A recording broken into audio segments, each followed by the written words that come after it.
And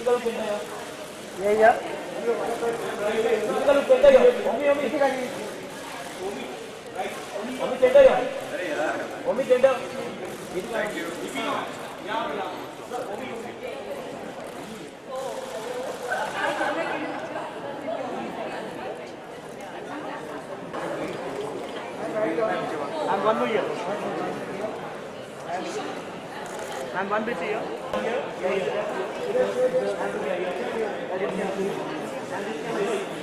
And your man, send your man.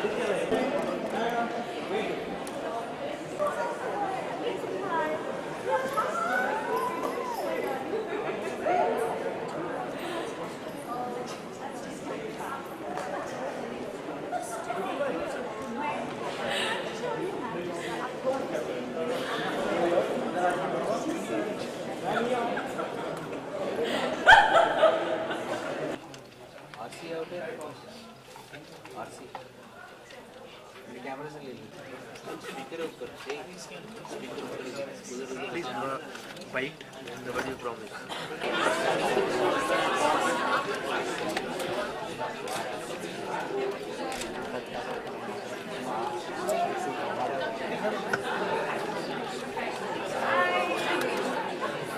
Good evening, ladies and gentlemen, and thank you so much for joining us today on this very special evening.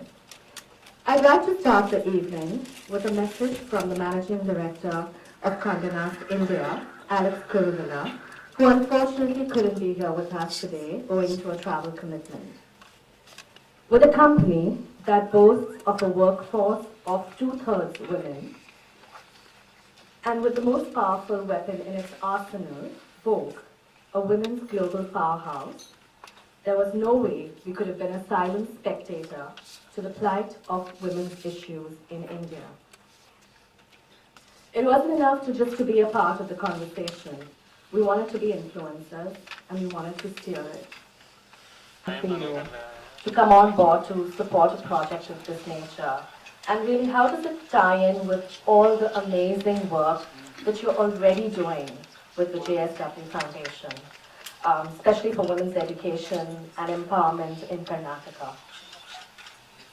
I have a belief that women are more powerful than men. It's only women do not get the exposure because they are busy with their family and especially in rural areas they don't get a chance to hone their skills. I try and do what I can to help people, especially in the rural area, especially women. And the only goal that I have is that every woman should have a house of its own, so that he doesn't have to ask for his husband or his father or his brother. So that is all I want, that all women should have their own home without anyone else's money.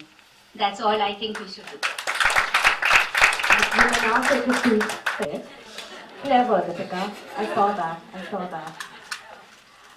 To the time where she's owned it, she has metamorphosed from a beautiful face to a powerful voice. And I think it's clear that Vogue has been in love with her through the entire process. For me, she perfectly embodies and exemplifies what Homi's film is trying to convey. An empowered woman is one who makes her choices. And I think, Deepika, you made all the right ones.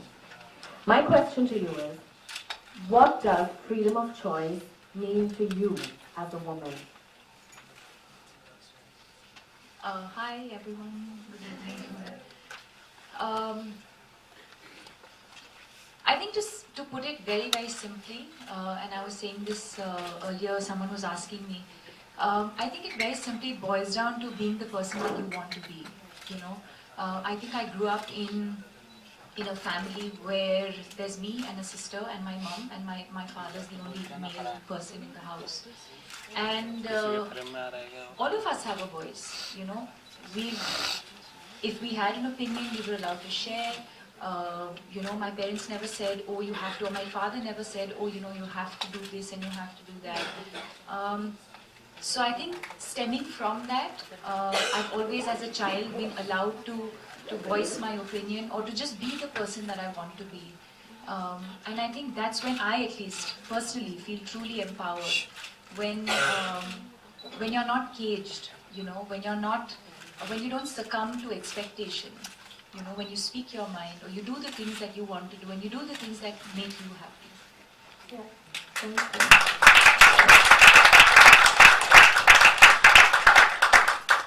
And now for the man of the moment. Homie, wait. My choice. For a man who has moved seamlessly, and I must say this successfully, from art house cinema to commercial blockbusters,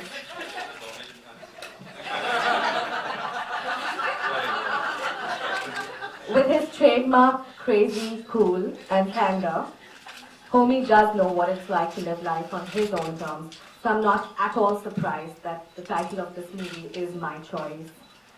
Homie, my question for you is, tell us a little bit about your creative journey behind this film. Elaborate on where did it go from the idea to fruition? What were the unique challenges in conveying a singular thought through 99 minutes? See, firstly, this film wasn't my choice. I read about it being that I had to make it because Deepika had given the pledge saying I will do an initiative where Homie will have to direct it. But we... Oh, I thought it was the other way around. Fooled you guys.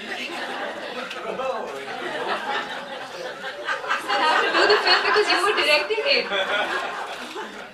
And you know how I always go with your vision and... No, but it was a creative collaboration between Deepika and me, and one thing we were very clear was we didn't want to make a fictional story in 2 minutes.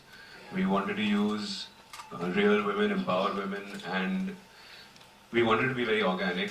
Kelsey Khambata, who's written the words, I think they're extremely powerful words, so we were just ideating, and then finally he came back with what he had written. We both discussed it, we tweaked it ever so slightly, but then we called in the 99 women, and we didn't tell them what they were doing, and they were extremely sporting about it. And they just all landed up, and once they were in front of the camera, I told them, you can do whatever you want, but this is the line that's going to come on your... When we see you, this is what the line is going to be, so process that and express yourself how you want. And I found when initially, if you're not an actor, you feel a bit shy about being in front of the camera, but so I told them, if you don't want to do anything, don't do anything. And when you tell someone that, they do everything. So I was like, okay, we just want it for 3 minutes each, now you can go. Sure, it'll work. So, yeah, so it worked out very well. I think it's like I said, it's a beautiful piece, and we were very conscious of not letting the visuals take away from it, from the words.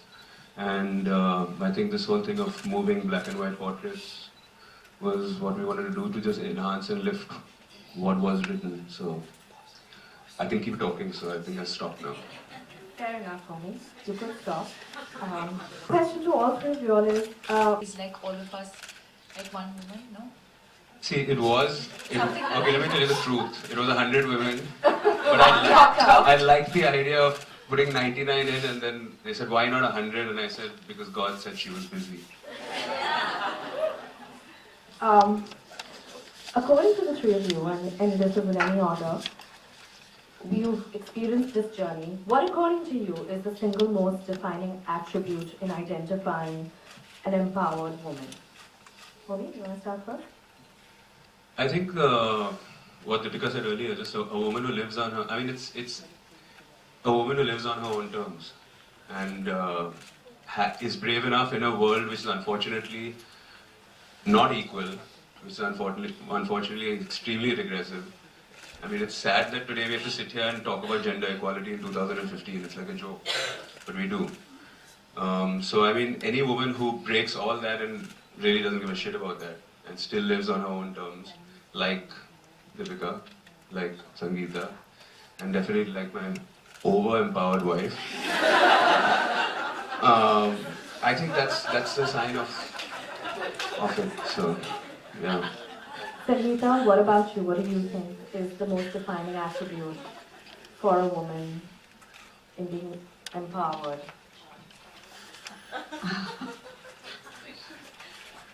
Feel free to like answer for us and share your thoughts. No, really don't. There are television cameras and who's behind. Really don't feel that. Maybe after the evening is over. No. In fact, Adna is just feeling very empowered with the champagne. Adna, we apologize. I've forgotten again the question. My question to you was, Sangeeta,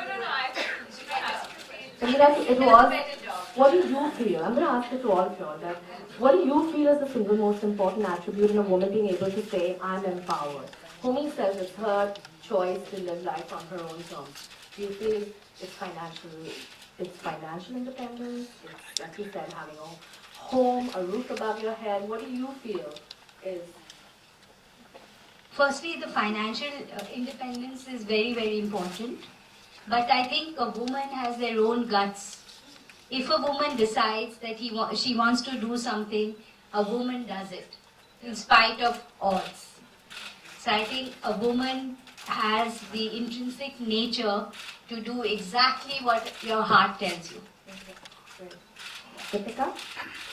I think it would be again more or less similar to what I said earlier, where I think to be the person that you want to be, and I truly believe that you can only achieve that when you have firstly accepted yourself for who you are and what you are, with all your pluses, minuses, your flaws.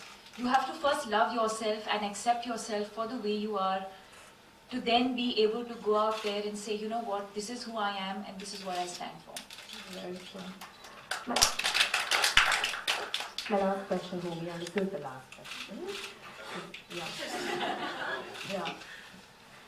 I have you here for the evening, so you're on my time right now. One of the things that really hit me when I started Empower, and I think all of us at Rogue experienced this, is people saying that, why are you doing this? It's very urban. Vogue is a very urban brand. Isn't this something that is of more relevance in rural India? My question to you all is, as urban professionals, a filmmaker, a corporate, an actress, a journalist, a media person, what can all of us do to support empowerment in a way, big or small? What do you think we can do? Because honestly, the problem, the violation of rights is as prevalent in urban India, probably even more than it is in rural India, and we know that now.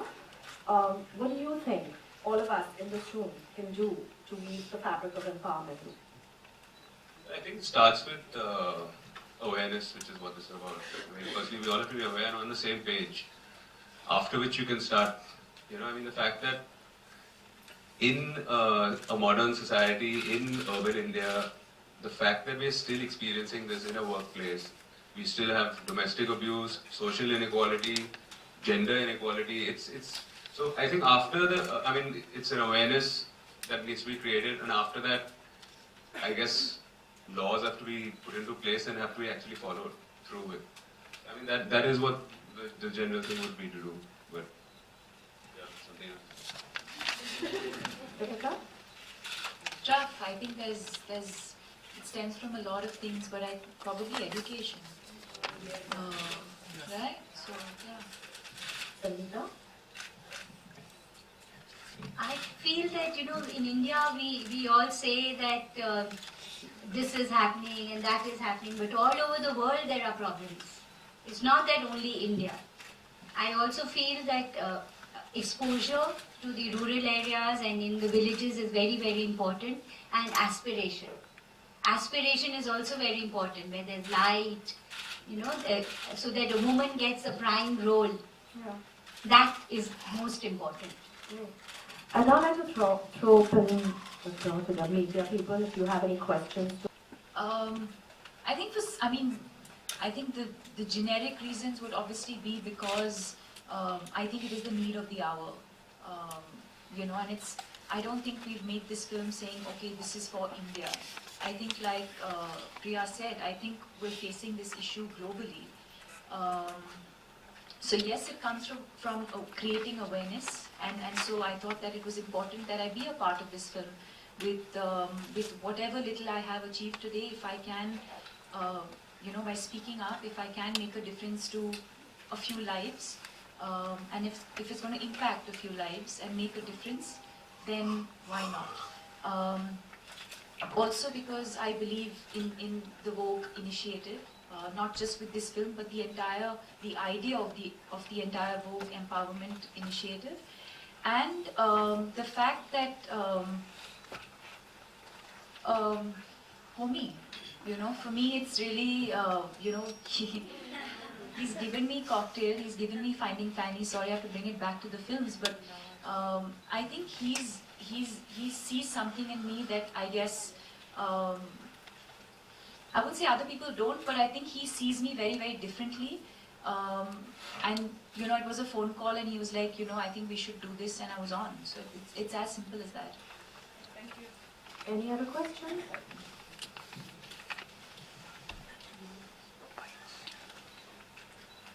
Okay. May now request Sangeeta, Deepika and Homi please sign the film poster. And I'll also be inviting all the women who are a part of the film to then come on board and sign it as well. That'd be very cool.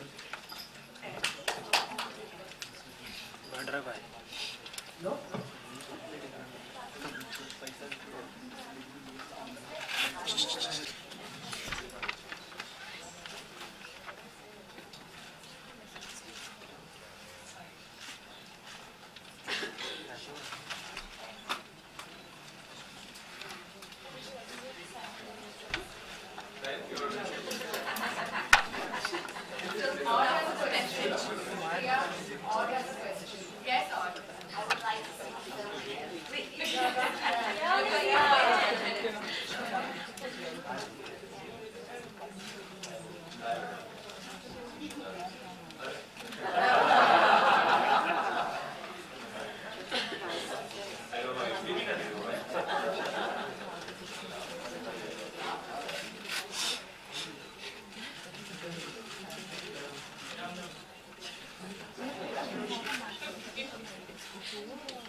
Thank you.